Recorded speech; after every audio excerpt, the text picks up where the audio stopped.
Chapter 1: The Widow Who Didn't Cry Alone at My Son's Memorial Service. My daughter-in-law collapsed beside his empty casket and screamed his name like her soul had been torn from her body. Everyone believed her. The reporters outside believed her. The board members of our company believed her. Even my husband, Richard, sitting pale and shaking in his wheelchair, believed that Vanessa Harrison was a grieving young widow whose perfect life had been destroyed by a tragic accident at sea. But I did not. I stood in the front pew of St. Bartholomew's Church in Manhattan, wearing the same black dress I had worn to my mother's funeral 20 years earlier, and watched Vanessa sob into a lace handkerchief without ruining a single line of mascara. That was when I knew. A woman who has lost the man she truly loves does not check the cameras before she cries. Vanessa did. When the minister said my son Ethan's name, she leaned forward, trembling. When the photographers shifted near the side aisle, her grief grew louder. When they lowered their cameras, her sobs softened. My name is Alina Harrison. I was 62 years old when my only son vanished in Alaska. And while the world mourned him as dead, I began hunting for the truth. Chapter 2: The family everyone envied before Vanessa came into our lives. People used to call us the perfect American family. My husband, Richard Harrison, was the chairman of Harrison Global Holdings, a logistics and shipping empire he had built from a single warehouse in Newark into one of the largest privately held companies on the East Coast. Richard was 65, tall, silver-haired, and disciplined in the way old businessmen often are. He woke at 5:30 every morning, read 3 newspapers, drank black coffee, and still believed a handshake meant something. I managed our home, our charities, our family foundation, and more quiet problems than Richard ever knew. I was not on magazine covers. I did not sit at the head of boardroom tables. But I knew every person who mattered in our world. From judges to nurses to retired accountants who remembered things they were not supposed to remember. Our son Ethan was 29. He was our only child, smart, kind, too trusting. Richard had been preparing him to take over Harrison Global since Ethan graduated from Wharton. Ethan had his father's mind, but not his hardness. He remembered employees' children's names. He called drivers by their first names. He brought me flowers on random Thursdays because he said Tuesdays and Fridays were too predictable. You raised him too soft, Richard used to tease me. No, I would answer, I raised him human. Our life was not perfect, of course. No family is, but it was stable, loyal, built on years of sacrifice. Then Ethan met Vanessa Blake, and the walls of our house began to crack. Chapter 3: The actress Vanessa appeared at our annual Children's Hospital Gala in a silver dress that made half the room forget their own conversations.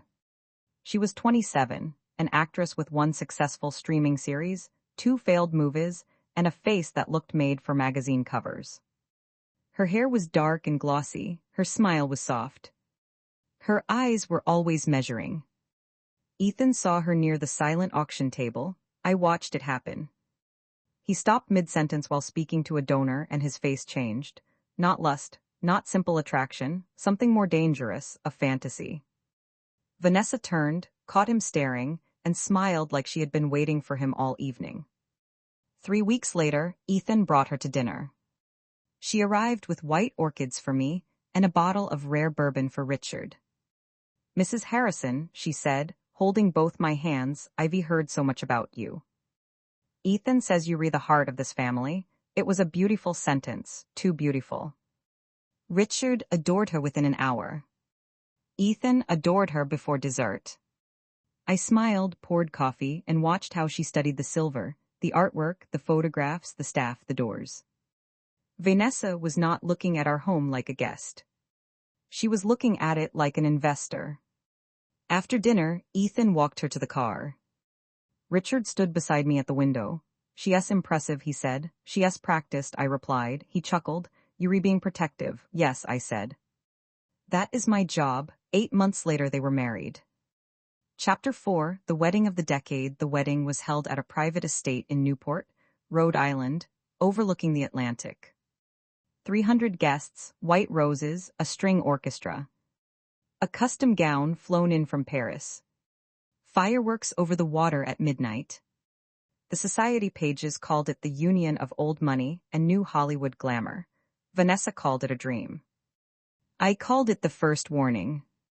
During family photographs, the photographer waved Richard and me closer to Ethan. Vanessa laughed lightly and touched his arm. Maybe we should do a few with just the new generation, she said. You know, for the press, the new generation. Richard did not notice. Ethan looked embarrassed. Mom and Dad should be in all of them. Of course, Vanessa said quickly, kissing his cheek. I only meant we should give the magazines what they want, but I saw her eyes, cold for 1 second, then warm again. Later that evening, I found Vanessa alone in the bride's suite, speaking on the phone. Her voice was low. I am in, she said. I stopped outside the half-open door. There was silence. Then she laughed softly. No, he has no idea. A bridesmaid came down the hall before I could hear more. Vanessa stepped out seconds later, smiling. Elena, she said, are you enjoying the party? I looked at her. It's certainly unforgettable. Her smile held, so am I. Chapter 5, The Slow Separation After the Wedding. Ethan changed slowly. That was the cruel part. Manipulation rarely arrives all at once. It comes like fog, covering one familiar thing at a time until you wake up inside a different world. First, Ethan stopped coming to Sunday dinners. Vanessa has a charity event. Vanessa's exhausted. Vanessa wants a quiet weekend. Then he changed his phone number because Vanessa said too many people had access to him. Then he replaced his longtime assistant. Then he began bringing Vanessa into company meetings. Richard saw ambition, I saw positioning. One afternoon, I found Ethan in Richard's study reviewing legal documents. What are these? I asked. Just updates, Ethan said. Vanessa thinks we should modernize some structures before I fully step in. He hesitated. She has good instincts, Mom. About acting, perhaps. He frowned. That's not fair. No, I said gently.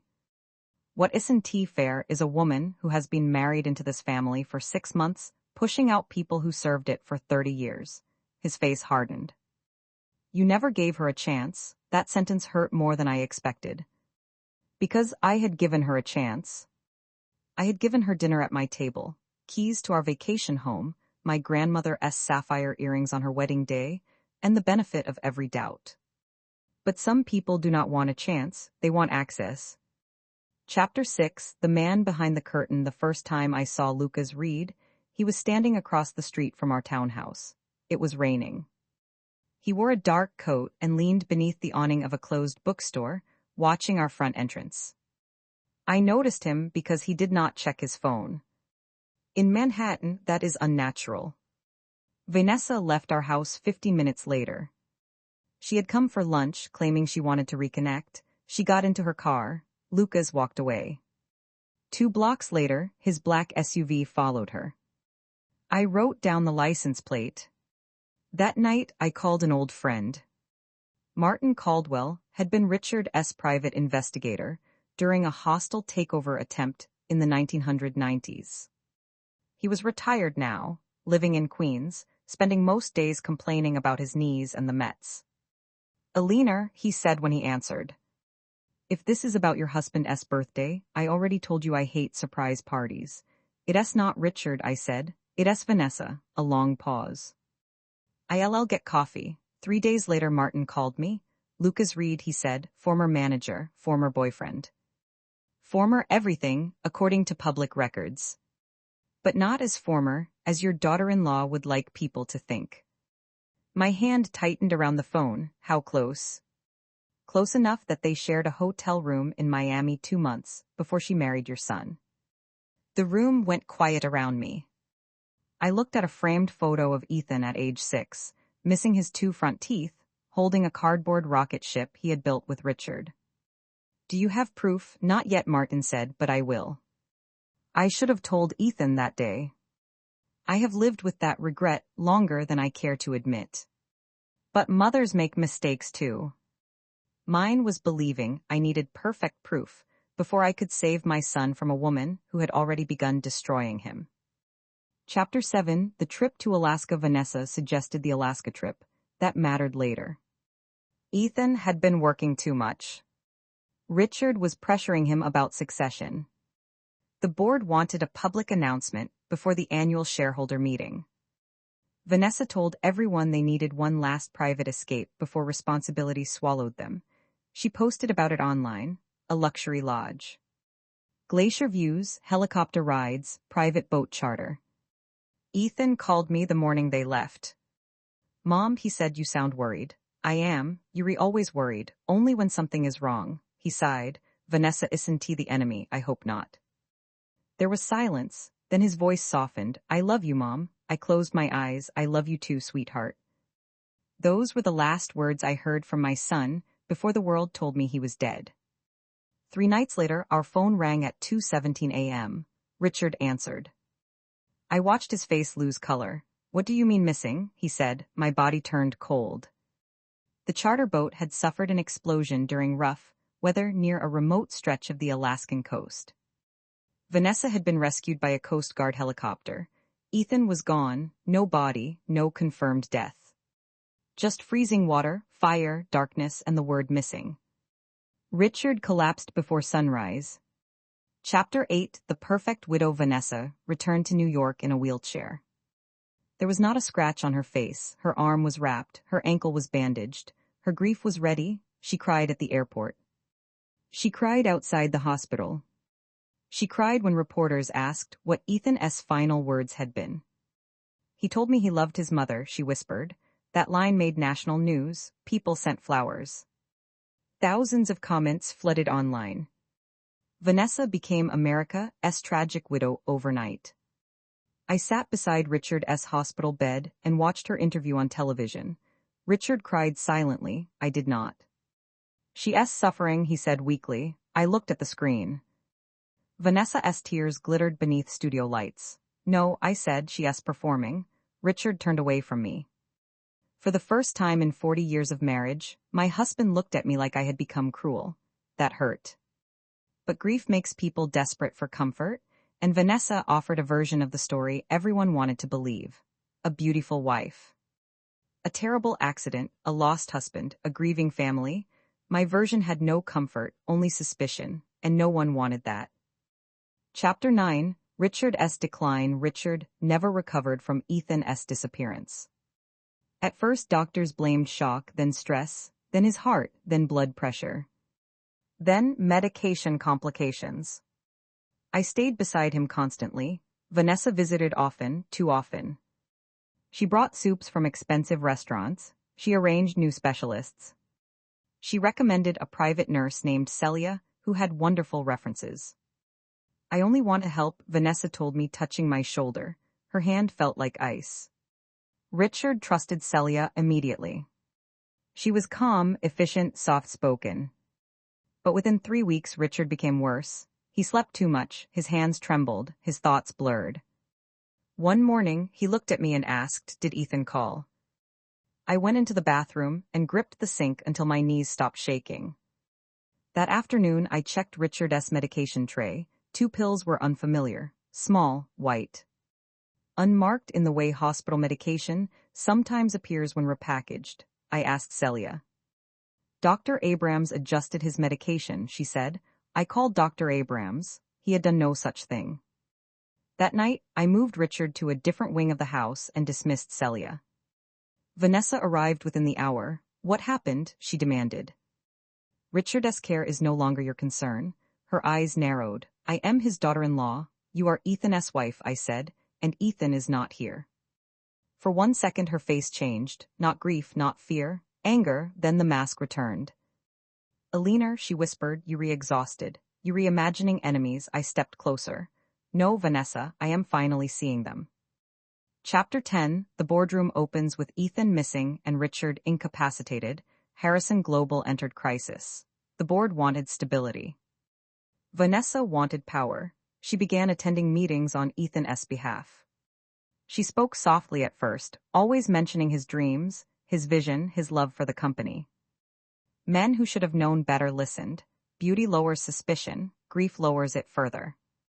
At a private board dinner, Vanessa gave a speech. Ethan believed Harrison Global needed courage, she said. He believed in me. And if I can preserve even a piece of what he loved, then I owe him that. People applauded. I sat at the far end of the table, watching board members wipe their eyes. After dinner, Samuel Price, one of Richard's oldest partners, approached me. She is stronger than I expected, he said. She is not strong, I replied. She is hungry, Samuel sighed. Alina, grief can distort judgment. So can greed. He lowered his voice. You need to be careful. If you oppose her publicly, you may look unstable. There it was. The oldest weapon used against older women.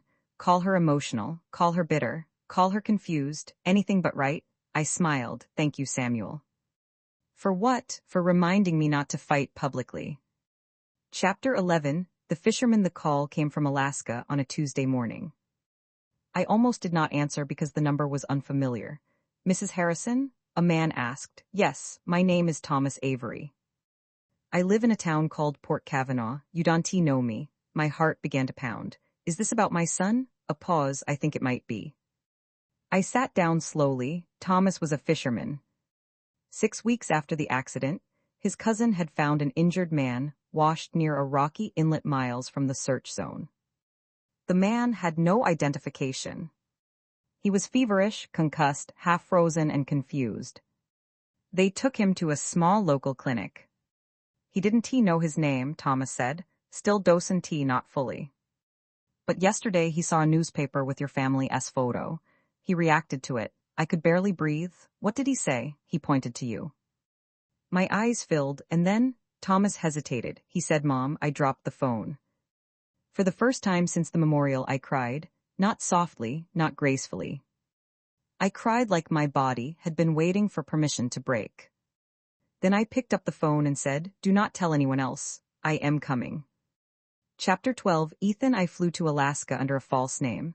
Martin came with me. The clinic smelled of antiseptic, coffee, and wet wool. Outside, mountains rose blue and silent beneath a gray sky. Thomas Avery met us at the entrance.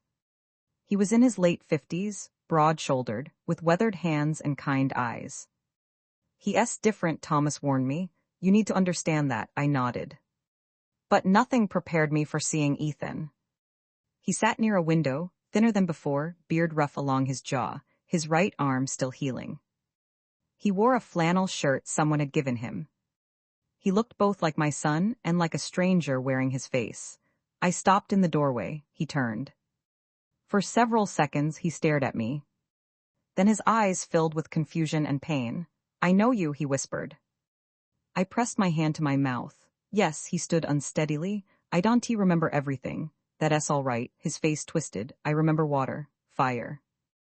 Vanessa screaming. Then he grabbed the chair. I moved toward him. Don't force it. He looked at me again. You re my mother. I nodded, crying. I am. He stepped into my arms like a child coming home from a nightmare. I held my son while snow fell outside the clinic window.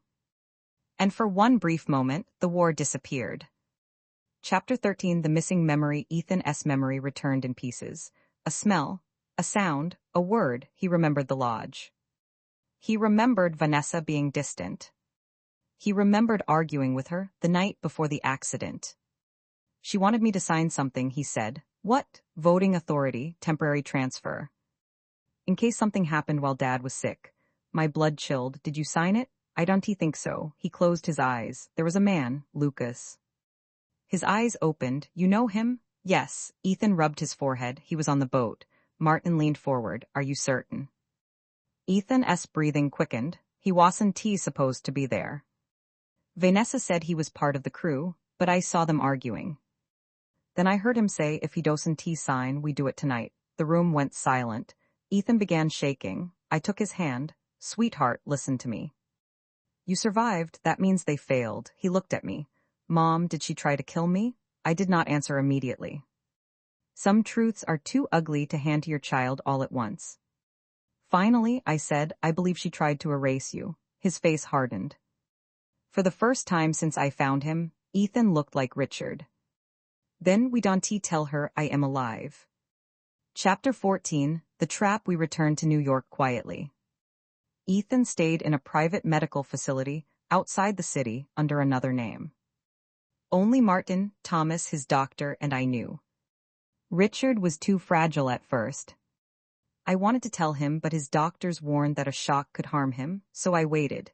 Waiting became my weapon. Vanessa pushed harder. She petitioned the board for emergency executive authority.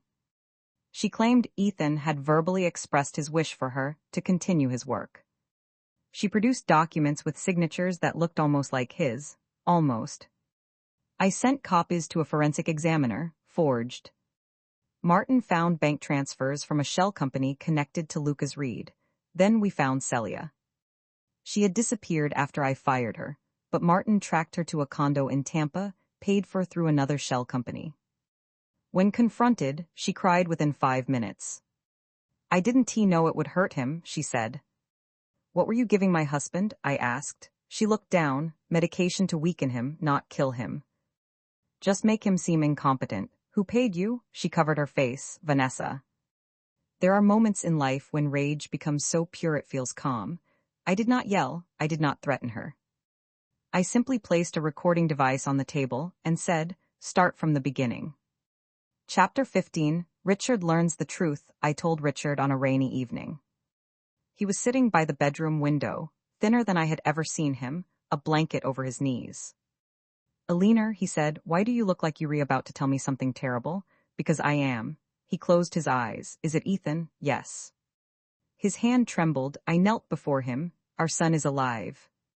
For a moment he did not move. Then he opened his eyes. "Don T," he whispered. "Don T say that unless he is alive, Richard." He began to sob. I had seen my husband angry, proud, exhausted, joyful. I had never seen him sob like that. When Ethan entered the room 10 minutes later, Richard made a sound I will never forget. Not a word, not a cry, something deeper. Ethan knelt beside his father. "I am sorry, Dad." Richard held his face. "My boy." I stood by the door and let them have the moment grief had stolen. Later, after Ethan told him what he remembered, Richard looked at me. "You knew," he said. "I suspected. And I didn't believe you, no." His eyes filled with shame. "I am sorry." I touched his hand. "Believe me now?" He nodded. "With everything I have left." Chapter 16, the shareholder meeting. Vanessa chose the annual shareholder meeting for her coronation. That was her mistake. She wanted cameras. Applause, legitimacy. She wore white. I remember that detail because it was obscene. A widow in white, standing beneath the Harrison Global logo. Speaking about legacy while my son waited behind a locked side door with 2 federal investigators. The ballroom was full. Board members, investors, reporters, attorneys. Vanessa stepped to the podium. "My husband, Ethan, believed this company was more than a business," she said. "It was a family. And though I have lost him, I feel his presence guiding me today." I sat in the front row. She looked down at me with soft pity. "I know some grief is harder to process than others," she continued. "But I hope in time, Alina will understand that I am only trying to honor her son." I smiled. That unsettled her. She continued. "Today, with the board's support, I am prepared to accept interim executive authority." The side doors opened. Every head turned. Ethan walked in. The room froze. A woman screamed. Vanessa gripped the podium so hard her knuckles went white. Ethan walked slowly, still not fully recovered but alive. Very alive. He stopped 10 feet from her. "Hello, Vanessa." Her mouth opened. No sound came out. Cameras flashed. Reporters shouted. Richard rose from his wheelchair beside me, weak but standing. Vanessa looked from Ethan to Richard to me, and finally her mask broke. Chapter 17, the actress forgets her lines. "Ethan," Vanessa whispered. "My God, you alive." She moved toward him. He stepped back. "Don T." The room went silent again. Her face crumpled beautifully. "I thought I lost you." "No," Ethan said, "you left me." Gasps moved through the ballroom. Vanessa shook her head. "You were confused. You were injured." "I was injured, not stupid." Lucas Reed tried to slip out through the back. Martin blocked him with 2 federal agents. Vanessa saw him.